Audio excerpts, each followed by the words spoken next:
Vocês já jogaram o Zelda de Nintendo 64? Vou falar desse mesmo jogo épico da época. Vou falar dessa história desde o primórdio de Zelda. Mas só que não vou falar de tudo. Vou falar de algumas coisas. Tudo começa como um desenho na mesa, como vocês estão vendo na imagem agora. O Shigeru aproveitou do desenho feito na mesa, só copiou o desenho e modificou o personagem deixando-o adulto. O nome do personagem seria esse mesmo: Hero of Light. Expressou de dúvida o Shigeru.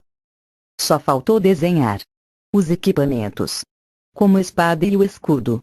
Aí a empresa Harivari falou do mesmo desenho que Shigeru desenhou, aproveitando os desenhos que foram feitos na mesa. Shigeru faz a sua primeira entrevista inédita na TV, falando do Super Nintendo. O primeiro Zelda a ser lançado foi de Super Nintendo. E tudo graças ao desenho maravilhoso de Shigeru. Zelda bombou muito naquela época. E a Nintendo entra com um novo projeto, Project Dream. Traduzindo Projeto Sonho. Deixarei como explicação, para vocês entenderem.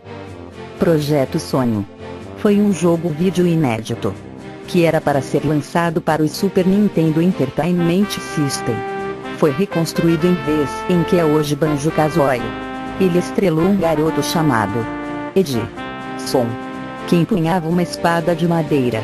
Ele causou problemas com alguns piratas liderados pelo Capitão Black Eye, que voltou em Banjo-Tooie como um personagem um tanto inútil e controverso. Em Stop, Nem, Sop, Vasta Histórias. O jogo levou mais tempo que o esperado para ser desenvolvido. De modo Harivari decidiu mudar o jogo para o Nintendo 64 plataforma. O principal personagem do jogo foi, então, alterado para ser o coelho. Mas, novamente, isso foi revisto e várias mudanças foram feitas.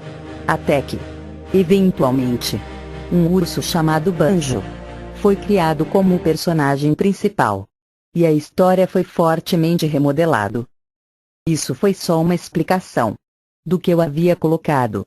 Mas depois de tudo isso, teve várias mudanças no decorrer dos anos de Nintendo. Ah, sim, estava falando dos desenhos. Voltando ao assunto, para finalizar, depois da Nintendo ter descoberto os desenhos e os itens, depois do lançamento do Banjo-Kazooie e Banjo-Tooie até que enfim conseguiram fazer o jogo e uma surpresa ao público. O Zelda 64 Beta chega ao mercadinho americano.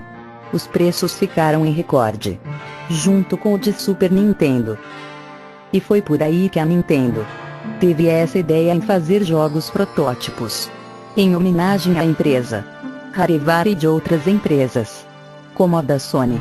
A Nintendo acompanhou junto com a empresa Sony.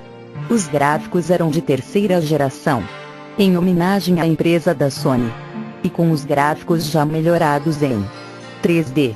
A empresa Nintendo lançou Zelda 64 em 3D, com níveis novos, músicas, extras novas, e etc.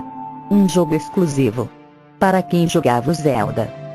Outros fatores fazem com que algumas pessoas acreditem que o Ura Zelda, lançado para GameCube, não é o mesmo originalmente desenvolvido para o 64 DD.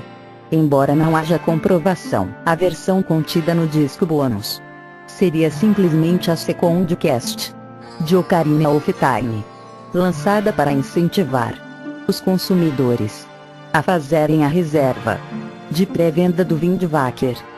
A versão de Ura Zelda Mastercast, lançada para o GameCube, não expande o universo de Ocarina of Time, o que causou certa decepção nos fãs da franquia. Investigações posteriores demonstraram que o jogo é, na verdade, uma imagem binária, popularmente chamada de ROM, para o Nintendo 64, sendo apenas emulada no GameCube através de um emulador desenvolvido pela Nintendo. Devido a erros Na emulação, certos defeitos gráficos podem ocorrer durante a apresentação do jogo, bem como outros que prendem o jogador em determinadas situações. Na descida do Castelo de Ganondorf, por exemplo, alguns portões podem se abrir.